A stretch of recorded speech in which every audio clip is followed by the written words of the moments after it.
I am humbled and very honored to be part of the 2015-2016.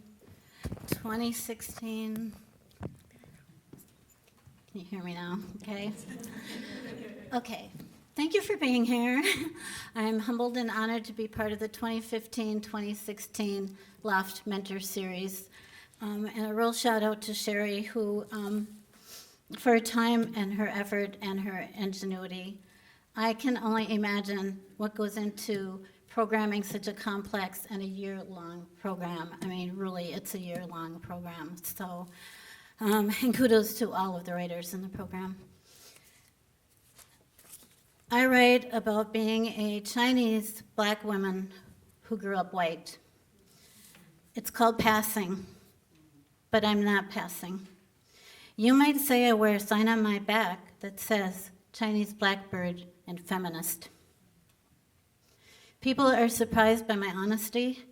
Sometimes I think they're afraid of it. What the heck, I'm afraid of it. I had some poems picked out to read tonight, but I thought they might put you to sleep. They were kind of safe poems. So I decided to listen to Audre Lorde, who stares at me while I'm sitting at my computer, and she says, "Dare to be powerful." So here's to PG, and I don't mean pregnant, but parental control. And yeah. I promised my publisher I would read out of Love Imagined. I cannot thank him enough for all the great work he's done as a small publisher. This first piece is called A Master's Education, or Because She Was the N-Word. And when we speak, we are afraid our words will not be heard, nor welcomed. But when we are silent, we are still afraid. So it is better to speak, remembering we were never meant to survive, Audre Lorde. The seminar was breaking silence. And I read this because even though I graduated from my MFA program a number of years ago, I hear these stories over and over again. Things are changing slowly. The seminar was breaking silence. We were a class of about 30 students. We studied people who had courageously broken their silences. Along the way, some of the students broke theirs. I, however, along the way, was silenced. It was a hot, humid day. We were discussing The Color Purple by Alice Walker. The professor asked, "Why would Sophia respond to the governor's wife in anger? Didn't she know the consequences for a black woman refusing a white woman's request?" Silence for just a second. And then a student shouted out, "Because she's the N-word." Silence for just a second. And then the professor replied, "Well, besides the N-word." The dialogue continued as I looked around the room for some glimpse of outrage, some spark of recognition that what had been said by both student and professor was offensive. It was a teaching moment that didn't happen. I was angry, shame, angry at what I had witnessed, angry that no one was outraged, angry that I was so outraged I couldn't speak, silenced by the shock of the silence. I couldn't say what the professor herself should have said. The young, unkept woman, still in her pajamas, shuffled into her 8 a.m. college psychology class and sat down next to Barbara Douglas. "I'm sure glad there are no niggers in this class, because I can smell them a mile away," the young woman declared. "There must be something wrong with your nose," Douglas replied, "because one's sitting right next to you. And you can't smell me." Although Barbara Douglas never told anyone she was white, people see her porcelain skin and her silky hair and assume she is. That's from Monica Haynes in the Pittsburgh Post-Gazette. They say not to take everything so personally, but they are wrong. It is personal. I feel it in my body. The body tenses, the heart beats faster, the stomach aches. The best I could do was to later email the professor with polite indignation. Her response was, "Well, you understand what I meant to say." White people can go through their life without ever having to talk about race. People of color, however, do not have that privilege. For people of color, silence means that we lose something. It means that we're helping to keep our stories invisible. That's from the Contemporary Racism blog. I have never been able to write an essay. Comments on my final MFA 20-book essay included the fact that it was courageous of me to write a nonlinear essay. But my attempt failed. Shame. I hadn't been trying to write a nonlinear essay. I didn't even know what it was. Don't you think it's amazing that you passed me on the MFA essay exam and accepted my final MFA project as proof of earning a graduate degree? Did you know my GPA is 4.0? And do you know I'm Chinese and black? Hidden in a hotel room for a week, crossing every T, looking up every ostentatious word to make sure I was using it correctly, I wrote my final exam. I looked up the word incredulous, which happened to present itself to me. Words do that. They come knocking on my door, even though I don't know what they mean. But despite my effort to understand the word and use it correctly, I apparently made an incredulous mistake. A student explained to me that only 15% of us will move outside the economic class we were born into. How disheartening. The reason is, she explained, that people stay fixed in the language of their families. My family spoke in tongues that couldn't be deciphered by the white folks in our neighborhood. Unfortunately, they couldn't be deciphered by us either. My second cousin and I agreed that we have learned new language in the academy that allows us to know our experiences as mixed-race, light-skinned black children. How strange is that? And now that we have learned all about oppression from mostly white women scholars, what do we do with all that learning? I went to graduate school to prove to myself that I could, to be the first in my family to earn not only a bachelor's degree, but a graduate degree, and to be a role model for my sons, although I don't think it helped. I didn't know then that my uncle had earned a bachelor's degree of science in electrical engineering at the University of Minnesota in 1947, a year before I was born. I also didn't know until I did research for my book that my uncle donated $2 million to the Department of Physics and Astronomy at the University of Minnesota, the second largest donation to that program. I worked twice as hard, only to be told I was incredulously wrong. I still don't know that word. I can't even pronounce it. This one is called I Don't Understand, He Says. It has a lengthy epigraph, and what I tried to do with my memoir is to connect history to my own personal story to figure out more who I am. Therefore, it was rationalized that black people, especially Negroes, are not actually human because they did not descend from Adam, having entered the human race only by intermarriage, and that with a notorious sinner.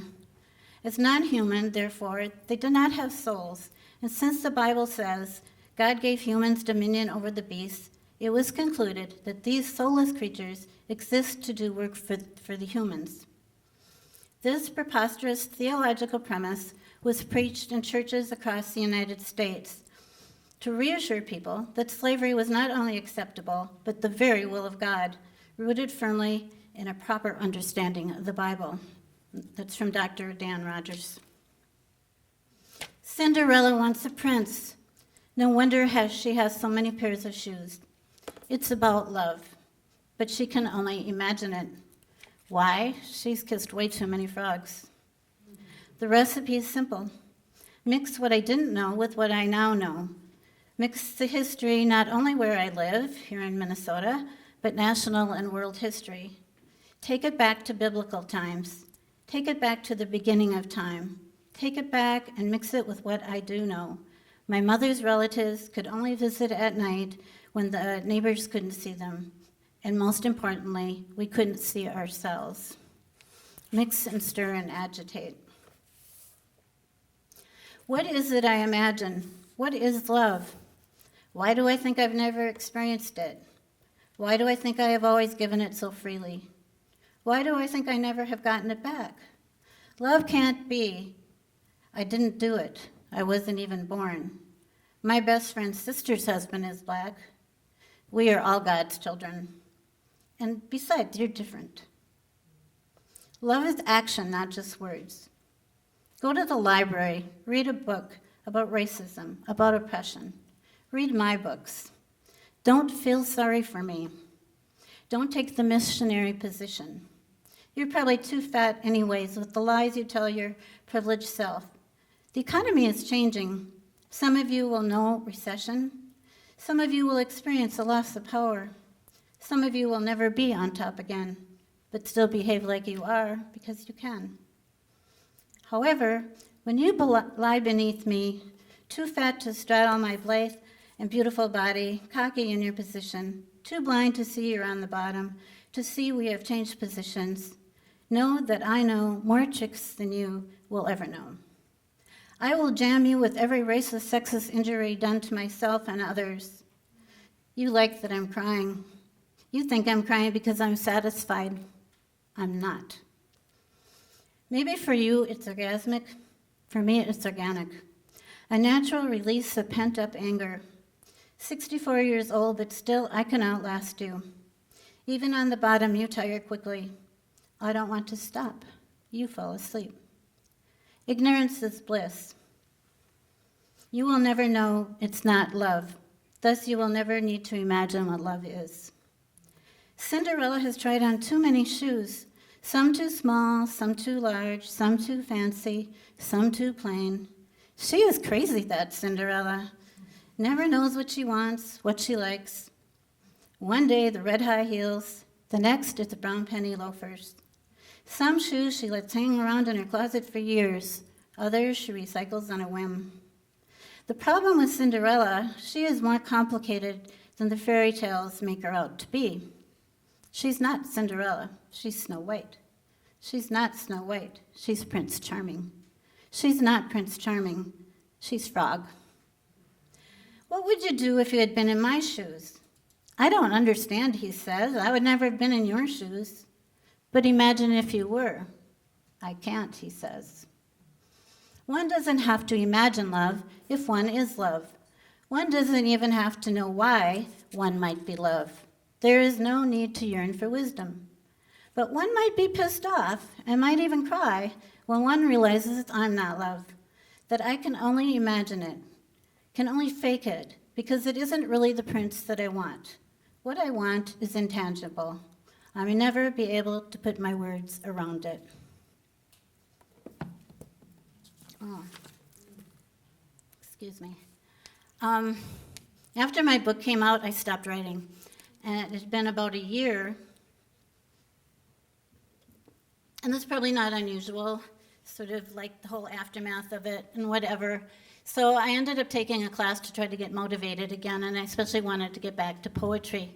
And I took a class from Allison McGee, who's my boss, who was just amazing, if you can ever take her class. It was a three-week intense class. I actually had students of mine that were in the class with me, which was interesting. But by the end of that 3 weeks, we all came home with about 40 pieces of writing. And the interesting thing was I started to write about my grandson, and I couldn't stop writing about him. So this piece is called Crazy Grandma.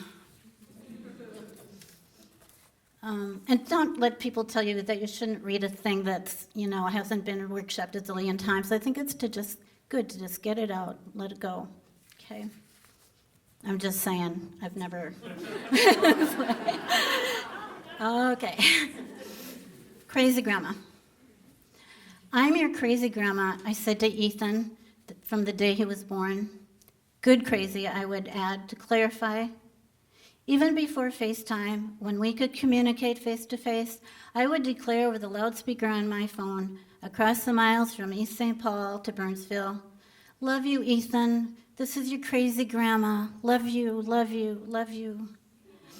Even before he was diagnosed at 2.5, I treated him special, because all children are special. He's not special because he is labeled with autism spectrum disorder. He's special because he's my son's son, my daughter-in-law's child, because I waited so patiently for him to be born. Ethan and I bonded immediately, both breathless. We adored each other. He peeping from his incubator bed in ICU, me peeping right back at him. Early on, my grandson and I spent time together. Yes, go, I would tell my son and his wife, go have fun. Ethan and I will be okay. Ethan and I loved music, twirling, twirling, twirling, until we both fell down. He jumped on the bed, and this grandma encouraged him. I wasn't a no, stop, you can't do that kind of grandma. Go, go, go. I am the crazy, creative, spontaneous, have fun, baby Ethan kind of grandma. Gradually, I could see in Ethan's distant glance the eyes not connecting, but staring into space. I'm in another world, Grandma. You can't go there, kind of staring. I knew, but I couldn't tell my son or his wife. It was like when my mother was dying, and I told my brother, tonight's the night, and he was angry, so I lied, said I didn't know, but I did. Ethan stopped coloring, stopped being able to put wooden puzzle pieces together. He stopped dancing. He no longer waved hello or goodbye, though he continued to use his limited sign language to say more when he wanted a sweet treat. Eventually, Ethan's energy became hitting and biting and throwing things. Grandma would throw them back. Sometimes he was patient enough to play catch. Grandma was ecstatic the first time he caught the ball and attempted to throw it back, but usually his attention span gave out as the ball was in the air midway between him and Grandma. Mostly now, Grandma observes. She watches her grandson jump on the trampoline as he almost touches the apartment's ceiling, with each forceful yet delightful jump. The gleam in his eye as he is jumping is one I remember, a sly, mischievous look that only his father could and still does match. I am who I am, my son would say, and I'm okay, in response to my poetry, which incessantly focuses on identity. Okay or not, I hear my grandson proclaim exactly that same mantra, though he's nonverbal. I hear it in his eyes, I see it as he bounces higher and higher on the trampoline. I have to believe that we're all okay. My grandson, my son, my daughter-in-law, and me. I have two short poems. I don't know if a lot of people know this. I didn't know this till I experienced it with my grandson. But there's like an epidemic in this country, well, actually around the world, England, Australia, where children as young as 18 months old have such bad tooth decay, they have to go to the hospital and have their teeth extracted, be under anesthesia. It's very dangerous. So this is a poem about my grandson who had this done, and the metaphor is baby vampire. Because he did do a lot of biting when he was in this really bad autistic stage. But baby vampire. Sometimes he drew blood, bit down as hard as he could, baby teeth ground into mom and dad's skin, marking them, possessing them, loving them, until $13,000 of dental work while he slept in a hospital crypt, extracted carnivore teeth, leaving 5-year-old Ethan, when the anesthesia wore off, unable to heartily feed on his parents, left only with vampire fangs, so beguiling but impotent. Better to eat you with Grandma, no longer a threat. Yet there's no knowing if or when Ethan's adult teeth arise from the dead, if his appetite will return. And this last poem is a little different, with a shout out to my friend Lori, who's taught me a lot over the years. Lori and I are 20 years apart, and we did a performance called Black, White, Chinese Women Got the Beat. Yeah, it was fun. It's amazing. Both mixed race, how many similarities there still were, even though she grew up in the country and I grew up in the city and blah, blah, blah. But thanks to Lori, I've learned a lot. So this goes out to Lori. It's called Outreach. It was one of those spontaneous, awkward moments. She was at a conference. She doesn't remember the details, only that she was invited to attend a gala event, a diversity symposium. She was invited, one of a few POC, to sit amongst familiar white faces. Tokenism or sincerity, she sometimes didn't know the difference, but discomfort was a given. There must have been wine, because she settled in proper. But small talk was something she despised, but she was getting better at. There was always so much waiting time before a program got started, so much self-talk in between the small talk. Was she properly groomed, hair straightened, blush subtle, lipstick in sync? A tap on the shoulder, she turns, looks up, recognizes someone familiar but not placeable. Yet without getting up, she stretches towards a woman and she kisses her. The kiss, shame. Intimacy, the peck on the cheek, a sigh of relief from otherness. Days and weeks later, she continued to be fearful. Was she going to lose her job for indiscretion? I mean, seriously, I was afraid. Like, what was I doing kissing some woman in the middle of this big conference in front of all these people that I worked with? I was ashamed, embarrassed. I didn't know what to do with it. I really thought I was going to get fired. Finally, she confessed to her friend, Lori, who replied, "But that's what we black folk do." Thank you so much.